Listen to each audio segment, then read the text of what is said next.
Hi guys, welcome back to Living in Canada. Today I want to talk about jobs for international students. Someone recently asked me in the comments on this channel, what are the types of great jobs for international students? What can I work when I come over here to study? So I thought that I would address that today in this video. So I'll be talking about 4 types of jobs, or 4 categories of jobs, if you will, just to give you a rough idea of what you can expect if you come over here as international student, what kind of jobs you'll be able to do. But before I start, I want to let you know that first of all, what you need to do when you come here is to make sure that you check your study permit and pay close attention to the details written at the bottom of your study permit to see if you're eligible to work, if there are any restrictions, and so on. And usually, if you are enrolled as a student here at a college or a university, usually full-time, then you would be allowed to work for a certain number of hours. And there are some regulations about whether you're allowed to work on campus, off campus, and there are a few exceptions, certain types of jobs that you are not allowed to do, but that will usually be all stated on your study permit, so pay close attention to that. And the other thing that is also very important that you need to do, because otherwise there is a risk that you could be deported from Canada, is pay close attention to the validity of your study permit. So from when until when it's valid for, because once your study permit is no longer valid for whatever reason, then you have to stop working immediately. You will not be able to continue working. And if you are in any doubt at all, then I would strongly advise you to ask your student counselor or your international study advisor at your college or university, because they would be able to give you exact advice about whether or not right now you are eligible to work or not, or how many hours and so on, because sometimes it also differs based on whether you are currently in the middle of the semester or you are on break or whatever. So just make sure that you follow the regulations. Now let's get into the 4 categories of jobs that you can do.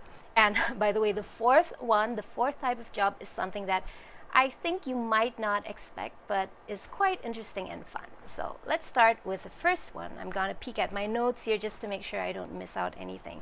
So the first type of job is the typical customer service or fast food type of job. So you might be familiar with this. I mean, sure, you're familiar with this from your home country, right? You know, fast food jobs, Wendy's, McDonald's, and so on. So a lot of students work in those kinds of jobs because they are relatively easy to get. There are usually openings. Or at Starbucks, for example, I myself have worked at Starbucks for a couple of months, and I think that the great thing about working in those kinds of jobs is that you get to converse, to talk with customers on a daily basis. So when you come over here to Canada, it gives you a very good chance of practicing your English on a daily basis in day-to-day interactions, because customers will ask you things and then you need to explain about the product, about the price, and everything. So I think it's a very good opportunity to learn like practice your language skills. The same thing goes for customer service jobs. I once worked as a sales representative in a furniture store, so that also gave me the opportunity to practice my English, because I needed to explain to the customers about the furniture, about the delivery, the logistics, and how when they could expect their products, and answer other questions and so on. But okay, now let's talk about the downside. The downside is, of course, you would only be paid minimum wage, which is not a lot. So minimum wage depends on which province you work in Canada. So in Ontario here, where Toronto is at the moment, the minimum wage has just been raised by 10 cents from $14.25 to $14.35. It's not a big difference, but yeah, maybe depending on where you come from, that amount might be a lot or not, but remember that you still need to pay taxes, so it's not the full amount that you get. So you are not being paid a lot for very hard work. So from my own experience working in Starbucks, it was, by the way, the first customer service job that I ever had in my whole life. No, maybe let me correct that. Since I first studied when I went to Germany way back then. Since then, like, I never had a customer service job again until now. So when I started at Starbucks, I was quite shocked at how hard you need to work there. There are so many recipes, drinks that you need to learn, and you need to multitask, do everything very fast. You need to handle the cashier and then handle the oven, make the drinks, and then service the customers and so on. So it's a lot of work, but you can also learn a lot.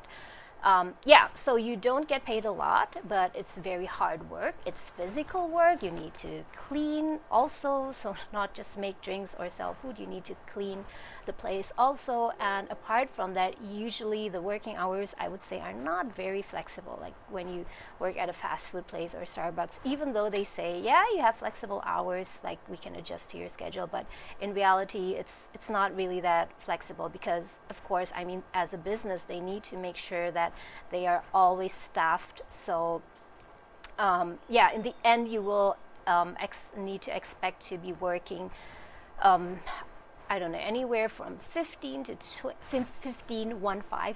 or 25 hours, and you need to adjust to the business as well. So it can be quite hectic and stressful when you're studying full-time at the same time. And also depending on where your workplace is, of course, right? If your university or college is over here and then you need to travel 30 minutes to get to like the fast food place or whatever, then you lose a lot of time on the way, and then yeah, it's not always very practical, I would say. But it's a good place to start, I would say. If you, rather than not having any job at all, that's somewhere where I would start, fast food or even better, customer service job. So the second option, the second kind of job or category that you could do is on-campus work. On-campus work, like the word says, is working on the university or college premises. And I personally didn't do it here in Canada, but I did work at the university back then when I was studying in Germany. In fact, I worked part-time at the International Admissions Office for 3 years while studying in Germany. So in general, I have an idea of how it's like, although I haven't done it here in Canada. But I think that the benefits there are that it would likely be more flexible than working in a customer service or fast food job, because if you're working at the university, then of course they also understand that you have a very packed schedule, you have exams, you have classes and so on. So I think that they would be able to accommodate your schedule and your needs more, and you might be able to work fewer hours. You don't need to stick to a 15 or 20 hour per week schedule. But of course, you have to discuss it with your employer on a case-by-case basis. And the other benefit is also, in my opinion, if you work on campus, you lose less time in between, traveling in between your workplace and your studies.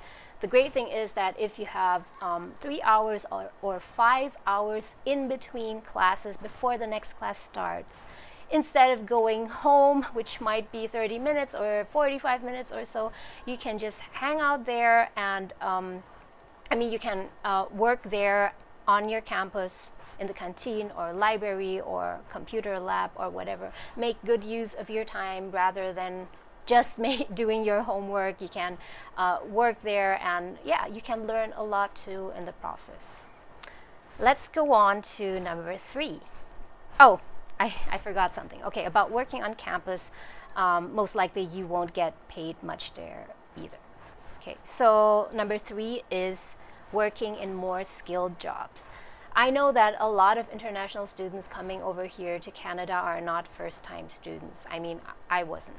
Most of you planning to come over here perhaps even already have a master's degree or 2 bachelor's degree, or you have 10 years of work experience, or you even have your own business, right? I mean, you guys watching right now, you have tons of experience, and that is why I think you can actually try and aim for a more high skilled and more higher paying job if you have certain skills that are in demand. For example, if you have web design skills, programming skills, or even graphic design skills. Graphic design skills, that might be something that in your home country, depending on where you're from, like for example in Southeast Asia, I know graphic design wasn't something that was really highly appreciated or highly paid, but over here it's a skill that is really appreciated. So if you can do something like that, you can try and get a part-time job.